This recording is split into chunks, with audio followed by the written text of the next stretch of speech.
Maknanya sahabat tu Allah SWT beri cahaya kepada dia. Kan? Waktu yang kita kata tadi, pendapat yang pertama tu lebih kuat, lebih baik. Allah SWT bagi cahaya kepada dia. Kira-kiranya tak ada susah dah lah. Dah ada cahaya.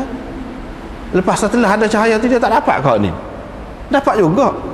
Ini menunjukkan kalau dalam keadaan ada cahaya pun, asalkan tengah malam kita pergi ke masjid, kita akan dapat ni.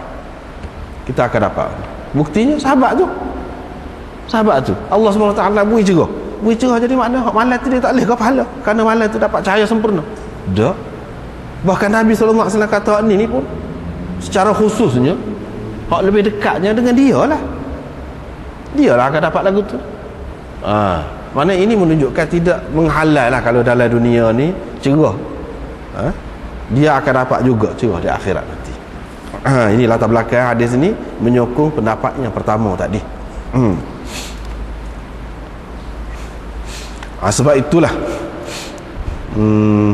dalam syarah kitab kita ni, qila law masya fi dhalam bi dhaw'in li daf'i afati dhalam fal jazaa' bi halihi. Ulama mengatakan kalau seseorang itu berjalan dalam gelap dengan cahaya untuk menghilangkan kegelapan itu, maka balasan serupa juga. Dia akan dapat lagu tu juga. Tidak kata khusus dengan orang zaman itu hak tak ada lapu, tidak, kita pun dapat juga. Baru maja' fil hadi fil masyi ila salah. Ini bab hadis tentang bertenang. Hadi dengan makna bertenang dalam perjalanan untuk pergi bersembahyang. Tak payah hunggah. Kalau duduk dengar tu imam duduk baca dah pun jalan dengan tenang. Tak payah hunggah. Kita akan dapat serupa juga. Cuma yang penting jaga adab-adab dia lah. Di antara adab dianya jalan dengan tenang. Lepas tu hak di sini jangan duduk tasbih, menyilai jari, jangan buat lagu tu, ataupun jangan buat sesuatu yang tidak sesuai, dengan nak pergi semayang. Itu ya syarat dia.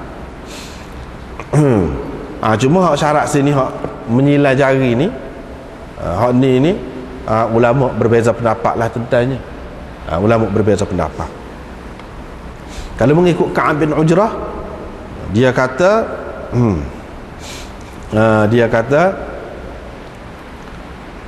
Rasulullah sallallahu alaihi wasallam bersabda begini. Mana tak boleh lah tasbih jari ni, jari jemari ni tak boleh.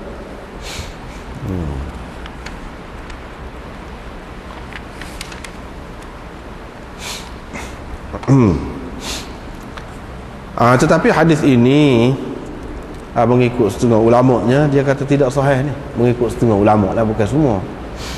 Sebab perawi dia Abu Thumamah Al-Hannat itu Hijazi majhulul hal, kata Hafiz Ibn Hajar, majhulul hal.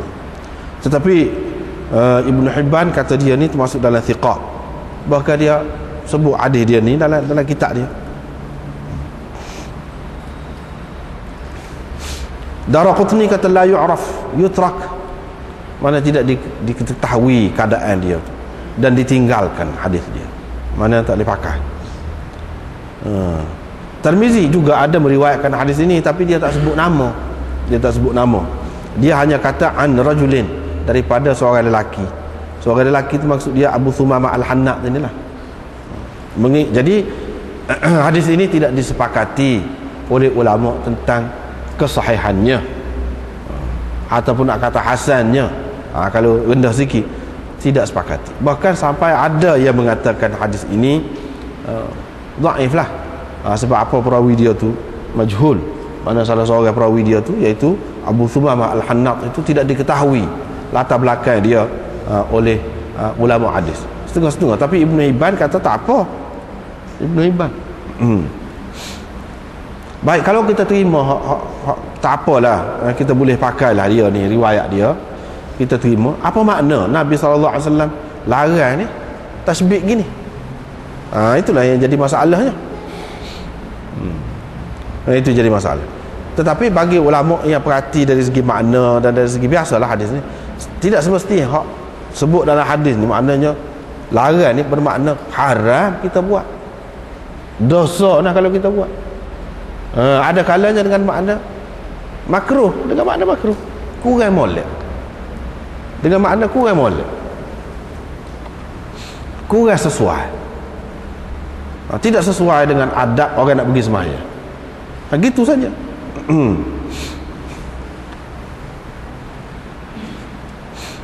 Satu. Yang kedua, boleh jadi Nabi SAW larang ni suatu ketika dahulu, kemudian dia tidak larang. Hak tasbih ni suatu ketika dahulu larang sebab apa? Sebab mula-mula memang dalam sembahyang ni kan, pada ketika rokok ni ada sahabat Ibnu Mas'ud apa, banyaklah riwayatnya. Dia ketika rokok ni tidak letak tangan ni kan atas lutut ni ketika rokok. Tetapi dia menyilangi jari dia ni letak celah paha. Itu satu cara dalam hadis disebutkan. Orang sekarang orang tak buat gitu kan, orang tak buat. Sebab apa? Sebab orang faham apa tak buat ada dalam hadis sahih tu. Tetapi orang tak buat sebab apa? Sebab sudah mansuh cerita dulu. Pada ketika tu itulah Nabi SAW larang tasbih pasal menyerupai sembahyang. Menyerupai sembahyang. Sebab tu ada juga yang mengatakan itu sebabnya Nabi SAW larang. Yang ketiga, ada juga yang mengatakan tasbih ni tak boleh nampak malah. Nampak malah. Orang duduk gini kan nampak malah, dia tidak orang kata bersedia lah, tidak bersedia. Itu pendapat yang ketiga. Ada pula pendapat yang lain mengatakan tasbih ni dia isyarat, macam isyarat kepada ikhtilaf. Berselisih. Mana kita nak pergi sembahyang ni, sembahyang tak selisih.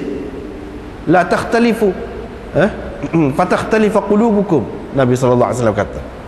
Jangan kamu tak serupa, nanti hati kamu tak serupa berhubung dengan sembahyang. Yang ni kalau kamu duduk dalam saf tu biar betul lah, jangan hak ni ke depan, hak ni ke belakang gitu. Macam jari gini lah, macam jari gini termasuk ada ke depan, ada ke belakang. Jangan begitu. Kalau begitu makna hati kamu pun jadi akan berselisih. Jadi hak ni pun satu bentuk perselisihan juga, isyarat kepada perselisihan juga. Sedangkan kita nak pergi ke satu tempat yang membawa kepada perpaduan, tidak sesuai. Jangan dibuat sesuatu yang menunjukkan begitu. Ada juga ulama yang mengatakan maksud larangan ini ialah tak sebui berselisih. Tak sebui berselisih. Macam-macam lah pendapat. Fala yushabbikanna yadayhi fa innahu fi salatin. Dia kata maka jangan sekali-kali dia mentasbihkan tangannya kerana dia berada dalam sembahyang. Tapi hal ini tidak sesuai dengan hak kata tadi. Kerana dia berada dalam sembahyang. Berada dalam sembahyang pada ketika itu memang boleh kata tasbih. Apa larang? Apa larang? Kira-kiranya Demon ni jawab, dia kata sebab larang tu tak serupa dengan sembahyang. Dan dalam sembahyang buat lagu tu, hak ni di luar sembahyang buat lagu tu macam sembahyang dah. Tapi hak tu kurang kuat, kurang kuat. Hak lebih kuatnya, hak ni pada ketika ni Nabi SAW kata ni tak boleh dah tasbih dalam sembahyang. Tak boleh dah buat gitu. Celah paha tu ketika rokok dalam sembahyang. Sebab tu di luar sembahyang pun dia tak benar. Takut jadi kita duduk buat supah dulu juga dalam sembahyang. Padahal tak boleh dah buat lagu tu dalam sembahyang. Hak kemudian ni sebab ia menunjukkan malas. Sebab itulah dalam sembahyang ni kalau kita perhati hak ada ni lah, hak ada. Tak sekira hak dulu. Hak dulu ada lah lagu ni. Kalau kira hak dulu semasa Nabi SAW dulu ada boleh nyandar di tiang. Nyandar di tiang. Ataupun dia sembahyang dia ikat tali tubuh ke pun, ikat tangan. Boleh takut rebuh. Pasal sembahyang kuat sangat. Ada dalam hadis sebutkan gitu. Dalam hadis sebutkan gitu. Jadi Nabi SAW telah larang orang daripada buat benda-benda yang nampak malah, nampak tidak dia dalam keadaan segar, bersedia. Sebab itulah dia tak bagi. Sebab itu sifat sembahyang ni kan, kalau kita perhati kan, dia tak boleh duduk gini, tak boleh. Sebab ini cara duduk ahli neraka.